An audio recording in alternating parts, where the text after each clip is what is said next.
experience where two have truly become one.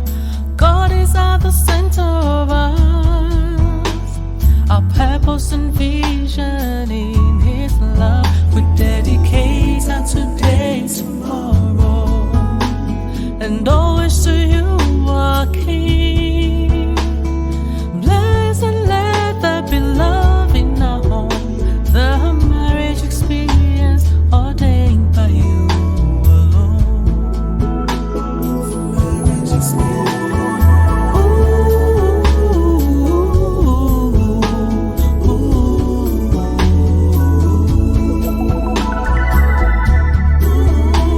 The marriage experience ordained by You alone. Welcome to the Marriage Experience program with Ayo Kunle and Boston A. Santos, where they explore what it means to cultivate a God-centric marriage, delivering realistic biblical wisdom, pointers, and insights from couples and individuals on the marriage journey. Join them today as they share some insights. Welcome to yet another episode of the Marriage Experience program, and it's always a pleasure to partner with you in building a thriving and godly marriage. And today we'll be starting a new conversation about a very vital topic. Yes, indeed. Welcome to today's episode. And we'll be starting conversations around about the work-life balance, something that's really important to us today. Now, in a world where everything is at breakneck speed, finding the right balance between a career and family could prove difficult. But it's important to find that sweet spot so that we can maintain a healthy and fulfilling life.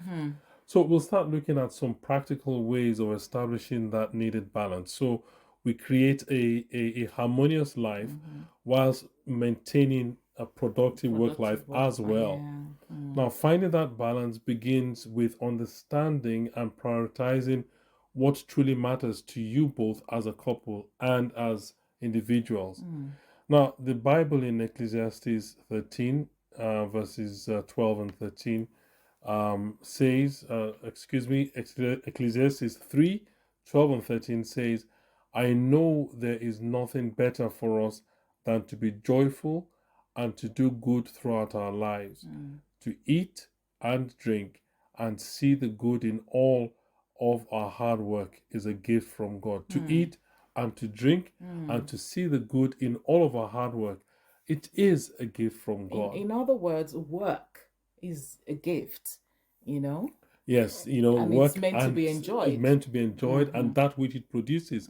So this tells us that God wants us to have a good life. Absolutely. To enjoy the fruit of our earnings and not only work without stopping to smell the roses, as they say. To smell the roses.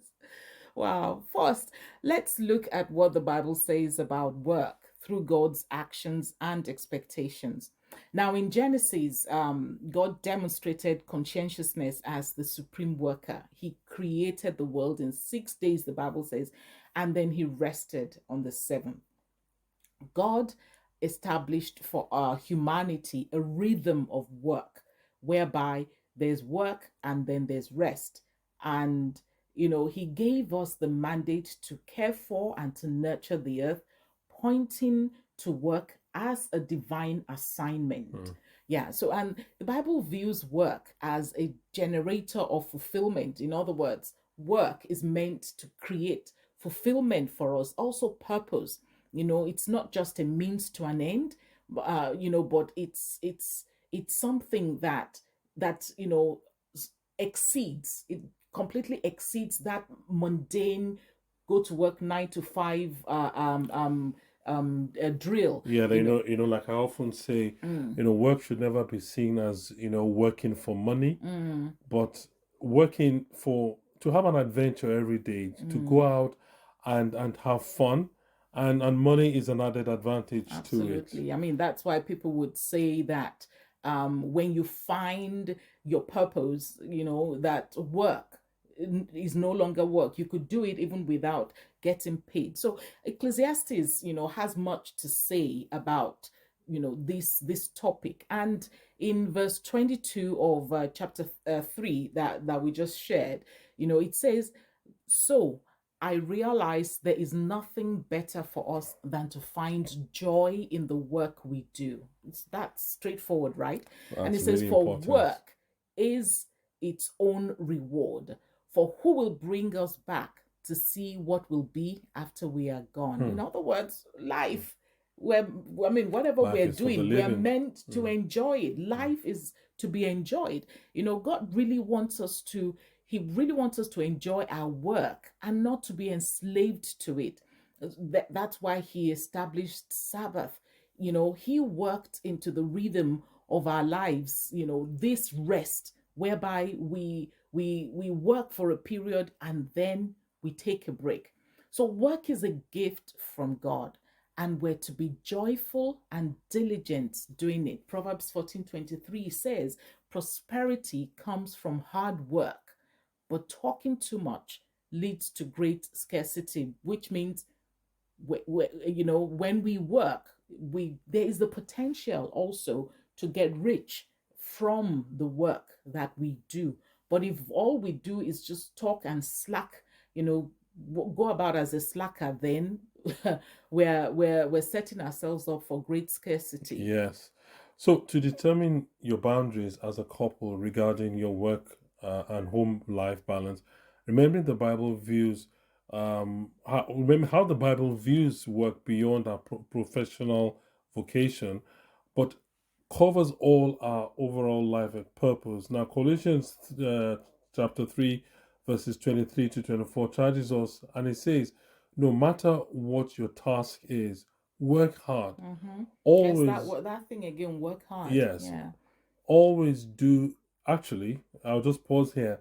Work hard, yes, everyone says that, but we also want to remember that we also should always also work smart. Work smart, yes. So I repeat that no matter what your task is, always work hard. Always do your best as the Lord's servant, not as man's, because you know your reward is in the Lord's inheritance. You serve the Lord, the anointed one. So you want to work hard, you also want to work smart. Now, suggesting that our work is primarily based on God's greater calling for us. So we should see our work as part of a greater plan. So you want to set aside time to discuss and establish what's most important to you, your priorities as a couple. Treat this discussion as though it were an important official meeting, but have it in a relaxed environment where you both can speak openly without any form of distractions.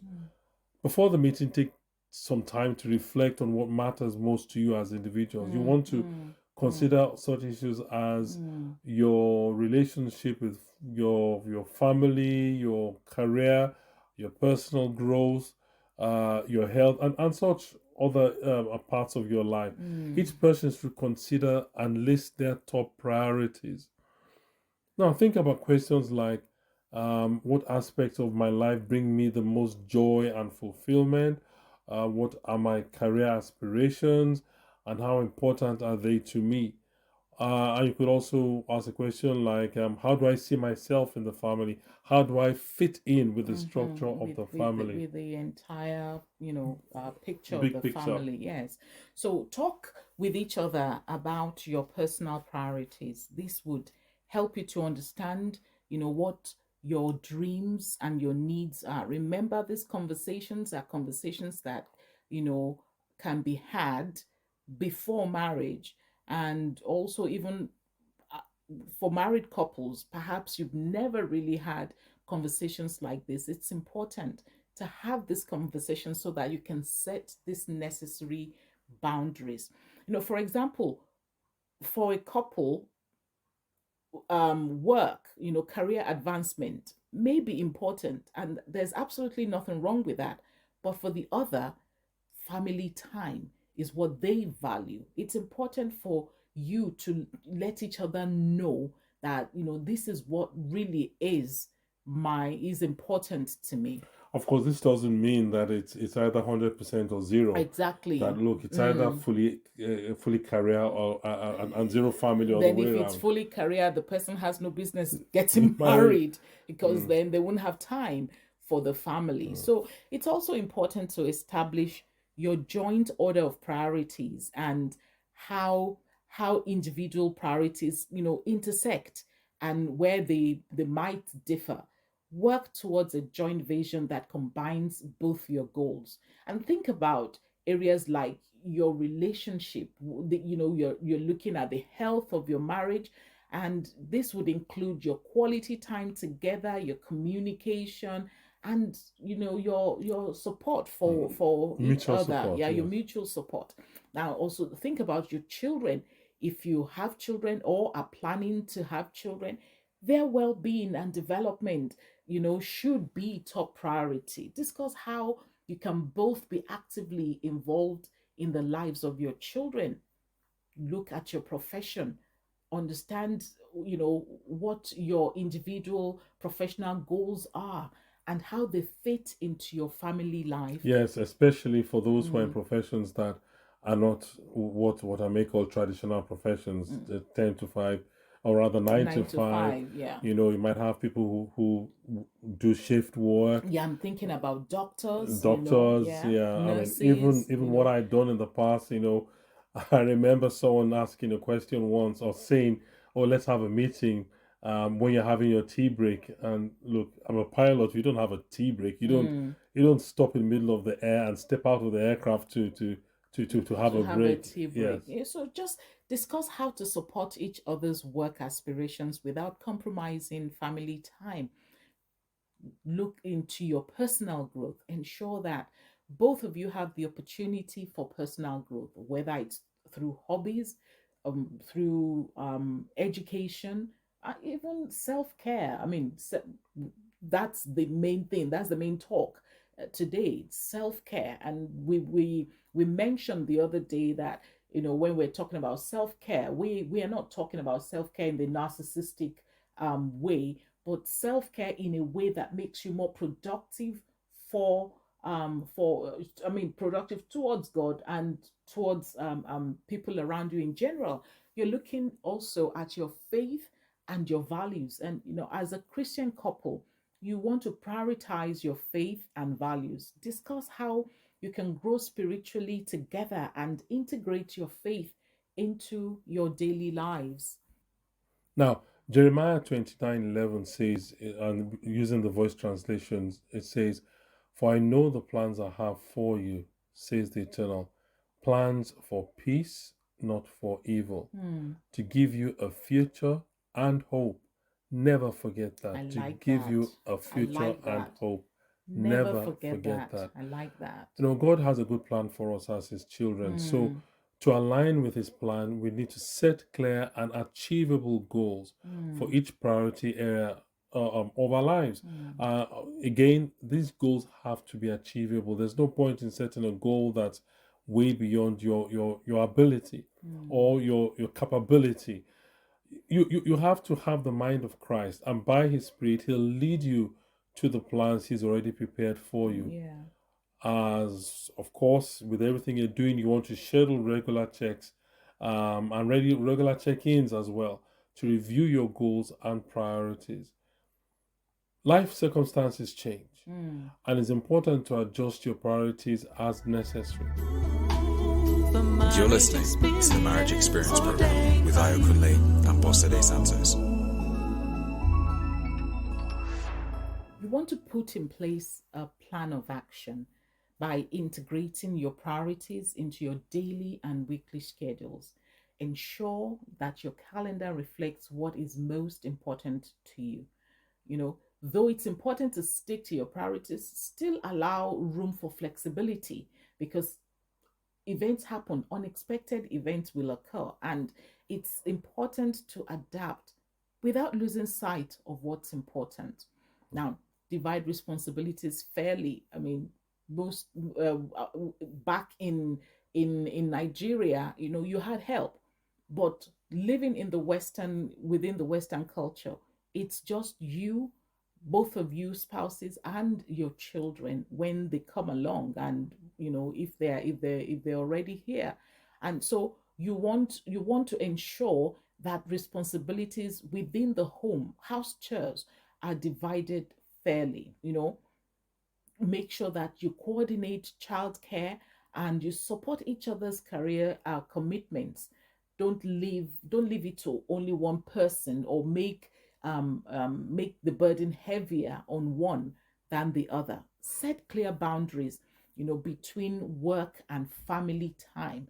That is very important, actually, for maintaining that healthy work life balance, and ensure that both areas receive the attention they deserve. So let's look at a few ways couples can effectively establish and maintain these boundaries. First, you want to define work hours and family time.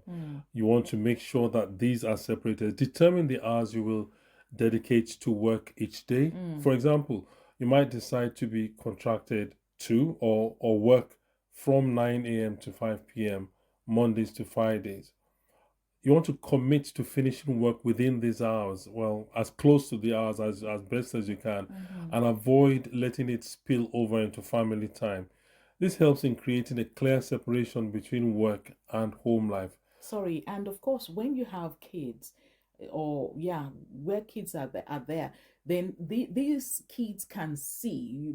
I mean, they talk about kids actually learning more from what they experience, what they see, rather than from what you tell them. And so they can see when you finish off, so to speak, work, and when begin to give that undivided time to them. That sends them this message that they are that important. So this is vital. Yes. In the work life balance. So of course that helps in creating that clear separation between work and home life. You also want to establish family time by identifying specific times that are reserved solely for family activities, such as you could say, okay, well, in the evenings from 6 p.m. to 9 p.m. or weekends is all dedicated to family time. You don't want to be seen taking meetings or busy on your phone reading emails. All right. During family time, be fully present and fully engaged. You don't want to go, say you take your children swimming or something and you're sitting by the edge of the pool and working on company emails. That is not right. You want to avoid doing anything work related to ensure that this during the family time, to ensure that your family feels valued and prioritized during that time that's dedicated to them. And if possible, set up a home office, and this could be a separate room or a specific area in your home, and determine areas in your home where work is not allowed. I mean, take for example, the dining room. Most of us, I've been guilty of this. You take your computer onto the dining room, and you're doing work related stuff on it. Your bedroom and even the living room. I'm sure a lot of people do that. You have your computer on you, even though the TV may be on, but you have your computer and you're doing work, or in bed and you have your computer and you're doing work. This helps us in creating that clear physical boundary between work and personal life. Now, discuss and agree on the rules for work-free zones with your family. Ensure that everyone understands and respects these boundaries. Use visual cues like signs or closed doors to indicate when you're in work mode and when you're available for family time. Let your employers, this is quite important. Let your employers and colleagues know your work hours and availability. That's if you're working from home. Make it clear that you are not available for work-related matters outside of these hours unless it's an emergency. Use out-of-office messages on your email and work phone during non-work hours to reinforce these boundaries. Or with your work phone, you can actually switch it off. Yeah. I mean, that's what I do. Once I'm through and I know that I'm through with the business of the day, the phone goes off. Absolutely. So there's no temptation to quickly pick it up, Yeah. because I know it has to go through that long process of starting up and accessing emails. Yeah. So also have an open discussion with your family about the importance of these boundaries and how they help in maintaining balance and also reducing stress. Be consistent in enforcing them and ensure that everyone in the household understands and also respects them. Of course, the next step is something that's a really good tool for us, and that's technology. So you want to use it to your advantage. Set up digital boundaries. We all know about sleep time, or like I just said, very simple one. Put it off. I mean, you put not available. Do not disturb you know, or do not something. disturb Yes. something, yeah. You know, you want to use separate devices for work and for personal use, if possible. Now, this helps in mentally switching off from work when using personal devices. Configure your devices to mute work-related notifications during family time. That's if you don't have separate devices. This prevents work distractions and helps you stay focused on your family. Don't think that you can avoid the temptation of having a quick look at the email. Just have it off. Just put it off. Use task management tools to organize your work efficiently and to ensure that you complete your task within your designated work hours. Time tracking is another thing. You want to track your work hours to ensure that you are adhering to your schedule and not overworking. You want to use alarms or reminders to signal the end of your work hours and stick to these hours. Do not use snooze functions. It's not like, okay, well, look, I'm not quite finished. I just press snooze, and it keeps going on and on again. That's one. The alarm is one. It's a very tool good tool that really works well for me. Yeah. So this helps in maintaining discipline and transitioning to family time. And I would say transitioning back to work time as well. Yeah. Focus on completing high priority tasks during your work hours to avoid the need for overtime. Recognize that there may be times when work demands more attention. In such cases, communicate with your family and make up for lost family time as soon as possible. Periodically reassess your boundaries to ensure they're still effective and relevant, and make adjustments to whatever you need to make to accommodate changes in your family, your work or family life. Yeah, so it's very important to establish these clear boundaries between work and family time, and this will enable us, as we've been reiterating over and over today, that it will enable us to achieve that healthy work-life balance that we're talking about. And it's also important to look in the Bible and see the different scriptures that refer to how to separate work and not to become a slave of the work, and how to enjoy work. That way we have the mind of God concerning concerning these boundaries that we are trying to set, and why it's important for us to set these boundaries. And by defining specific work hours, creating no work zones at home, communicating boundaries clearly, and using technology to our advantage, practicing self-discipline, we can ensure that both professional life and family life thrive. Now, remember that consistency and flexibility are vital to maintaining these boundaries and also adapting to any changes in our circumstances. Yeah. And as always, we are so grateful to you for regularly inviting us into your homes as to be a part of your marriage journey. And that's where we would leave the work-life balance for now. We obviously might, in fact, not a might, we probably There's still some would go stuff back to discuss. would go back into it and see how we achieve all of that. Maybe if not next week, another time. So we continue to crave your feedback on marriage experience at lidiosantos.com. And again, to let you know that all our episodes are available on our YouTube channel, That is at Marriage Experience, as we always say, experience without the E. If you're listening to this on Monday, remember there is a replay on Wednesday. And please feel free to invite other couples to join you. Okay, so that's Thank it you for so this much week. for you. for listening to us this week. God bless you and have a wonderful, wonderful God bless you. Join Ayo Kunle and Bosade again next week on The Marriage Experience as they bring God's truth to help you build your marriage God's way. Till then, remember, marriage is God's idea and it is a good thing. The marriage experience.